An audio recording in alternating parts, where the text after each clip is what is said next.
45Q. 45Q. 2nd of June 2022. You're very welcome back to the channel. I don't have my caption behind me on my board. Realtor education, not fake news. Now I've already loaded one 45P on our chaotic and energy and electricity system, and what's wrong and what's right about it. I don't know whether everyone understood it or not, but I want to deal with another matter now, and this is combined heat and power systems, and it's 45Q. Now I'm trying to organize the light here in a way that I can get, and also a place where there's little noise. There seems to be a lot of noise around today. I had to stop a few videos there because of excessive noise with lorries reversing and things. But anyway, 45Q is the video, and it's the 2nd day of June 2022. And when you're generating fossil fuel thermal or nuclear power generator, but mainly fossil fuel, you generally have a big boiler. See it here? And you have a generator over here, and then you have a condenser. So they don't pull water from the river, which could be contaminated. They use the same water all the time, and they boil it up to boiling pressure, huge pressure, up to 3,000 pounds per square inch.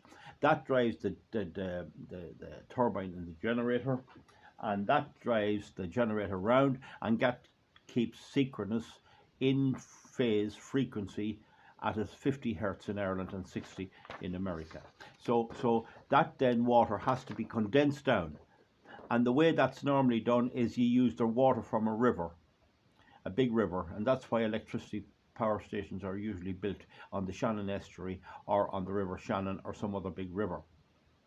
Now, the point about this is that in one particular instance that I personally witnessed, because I used to fish there long ago, was the Lanesborough power plant in County Longford, and it used peat, and it cooled the water by taking in River Shannon water, filtering it, and pumping it through a heat exchanger to cool the steam coming from the generator back into water so it could be reheated again.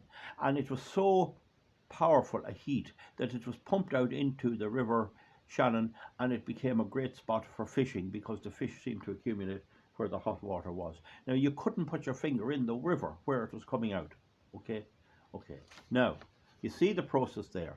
The hot water comes out of the generator. It goes into a heat exchanger known as a condenser, which uses the cold water of the river to cool the steam, and then that's it. It's dumped. But that heat could be used to heat homes. And this is the ludicrous nature of our energy policy under the Green Minister. Now, as an example, in how it works, you have, we say here, we have a power station here, right? I didn't mark it in. That's the power station. You have a hub here, a central hub. The hot water from the power station, which is using coal, gas, oil, or whatever it's doing, it comes down here and it's put into a heat exchanger. But for practical purposes, we can ignore that. The hot water then is pumped into homes, heating them, and the colder water is brought back out and back to the power station and reused again. Now, with all these systems, you don't mix outside water. You use the same water all the time. So they would have like a radiator in reverse here. I wouldn't get too involved in it. So here we have a hospital. Here we have a shop. We have a school, and we say we have a bank of terraced houses. Right, there's the houses, people living there. Here is the school. Here is the shop, and here is a hospital. And in many cases, it's whole streets, right? Now, so just get it again. The fuel is brought in by way of gas, oil, coal, whatever it is. If it's nuclear, I'm not sure can nuclear be used because of the risk of contamination. I don't think it can. We don't have to count that. So the fuel is brought in. It's used to boil the water, which drives the power generators. The steam comes out the other end, vastly reduced in pressure because the turbine takes the power out of the steam. It reduces it down in temperature and pressure, and it comes out still very hot, and it's brought down to a hub, and that hot water is put into a heat exchanger, which then heats other water. Same thing if it was pumped directly, more or less. It's not just as efficient. And the lovely warm water is pumped into the school, the homes, the shops, the hospitals, whatever you want. It's then brought back through insulated pipes to the power station again and reused. So instead of pumping it into the river and dumping it out, all that heat, you use it for the benefit of the population. And that's combined heat and power systems. And that is a terrific system. How much of it have we in Denmark? 100% apparently of all power stations in Denmark are built in locations where this heat can be used. And in Ireland, where the Green Party have been in power for over 15 years, there's not one. The town of Lanesborough is about a town of about 800 people, and it's right beside the power station. Nobody ever got even a little bit of heat from this. There's no nursing home built to use it. There's no hospital. There's nothing built or nothing ever put there. They didn't even use the land around it for greenhouses to produce special vegetables and fruits. They had no imagination. There's nil of it in Ireland. We're after ordering up 200 or about 200 megawatts of gas, open cycle gas turbines, which don't produce. They just use gas. There's no water. Why did we not go for combined cycle gas turbines and then use the heat there in Dublin to heat the Irishtown area down there at Rings End? No, that would be too simple. There'd be no money in it for the wind companies and all these big bankers that are driving on our stupid government and their stupid voters. Imagine that, not one. Now, the Moneypoint coal power station is built on the Shannon because it does need the coal coming in. Okay, but gas doesn't need any of that. You could have gas anywhere. You could have a gas power station in Tullamore if there's gas there. You certainly could have it in inland areas, and you can use that heat.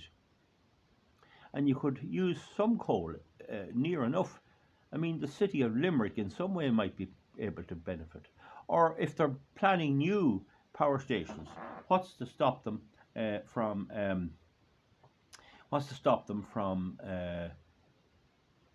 building them in built-up areas? It is a colossal waste of generating.